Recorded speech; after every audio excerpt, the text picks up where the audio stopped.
ये बात सिर्फ मेरी नहीं, मेरे जैसे कितनों की है कि बहुत सी चीज़ें हम ज़िंदगी में करना चाहते हैं, पर कुछ चीज़ें आपको पीछे खींच देती हैं और कभी-कभी आपका खुद का मन मायूस हो जाता है।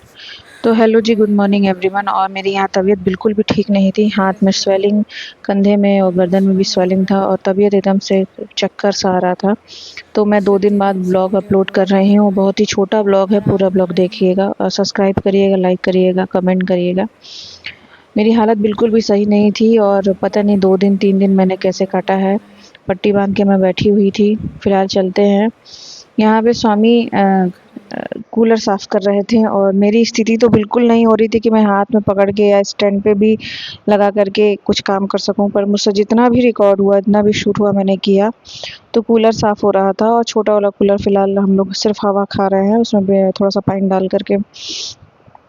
दिन भर में हम लोग बस पोहा खा के नाश्ता करके बैठे थे क्योंकि हाथ से कुछ हो ही नहीं रहा था मेरे। तो मैंने इनसे कहा कि मैं मेरे से ये हो पाएगा क्योंकि इसमें ज़्यादा समय नहीं लगता है। चावल धुल के चढ़ाना है और बस पकौड़ी का बैटर बना दीजिए और पकौड़ी से नानी खा लेंगी, रोटी था या रात का और चावल था रात का और हम लोग कढ़ी खा लेंगे। दाल-वाल खाते-खाते बोर हो गए हैं। ये स्वामी भी कह रहे थे मैं बहुत बोर हो गया हूँ। तो मैंने पकौड़ी वाली कढ़ी बना दी थी और मन बहुत है, बहुत सारा काम है घर में, बहुत सी चीज़ें हैं। कुछ भी अभी शादी की तैयारियाँ नहीं हुई, कुछ भी शॉपिंग नहीं हुई, कोई कपड़ा अभी सिल के नहीं आया है।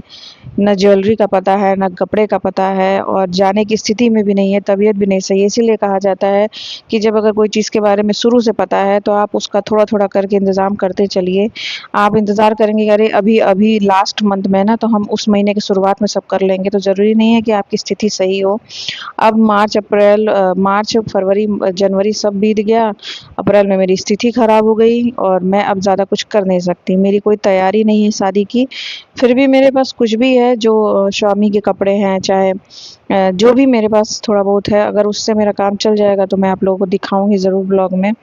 मेरा हाथ एकदम से दर्द हो रहा है, मुझे चिढ़-सी हो रही है, मुझे बिल्कुल भी अच्छा नहीं लग रहा था। और दिमाग में इतना टेंशन है कि अभी ये बाकी है, वो बाकी है, घर रेनोवेशन का पैकिंग है, ये साफ़ नहीं है, वो साफ़ नहीं है, करना मुझे है, किससे करवाऊँ, कैसे करवाऊँ, कोई हेल्प कर देता। तो उस वजह से और रात भर सोचते रहते, नींद नहीं आती, नींद पूरी नहीं होती है। सुबह 6-7 बज जा रहा है सोते-सोते, फिर जल्दी से 10 बजे उठो 11 बजे और मेरे आँख के नीचे काला होता जा रहा है। क्या ही मैं चेहरा लेकर के जाऊँगी, इसलिए मैं सोच रही हूँ जल्दी से चली जाऊँ मायके। वहाँ पे भई खाना बनाने वाली लगी है, आराम से मैं आराम करूँगी, मुझे कुछ आराम मिलेगा। देखती हूँ कब निकलती हूँ।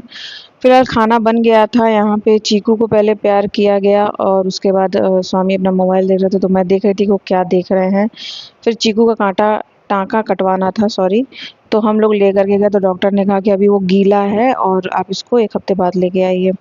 हम लोग घर चले आए थे, शाम को ही खाना खा लिए थे तो स्वामी को धुरंधर मिल गई थी कहीं जो नई वाली आई है, वो डाउनलोड डाउनलोड करके ले आए और बोले कि चलो चलो देखा जाए, तो हम लोग वही धुरंधर फिर बैठ गए थे देखने। और ये ब्लॉग बहुत छोटा है, प्लीज़ पूरा देखिएगा, सब्सक्राइब करिएगा, अपना सपोर्ट दिखाइए क्योंकि आप लोग के कमेंट, लाइक और सब्सक्राइब करने से मुझे मोटिवेशन भी मिलता है कि मैं दर्द में, तकलीफ़ में भी वीडियो शूट करूँ और अपलोड करूँ, ब्लॉग बनाऊँ। तो फिर मैं मिलती हूँ अपने नए ब्लॉग में जिसमें शायद मैं आपको कुछ दिखा सकूँ कि शादी की प्रिपरेशन मैंने कर ली है कि नहीं। और अपना ख़्याल रखिएगा, ध्यान रखिएगा, तब तक के लिए बाय, बाय, बाय।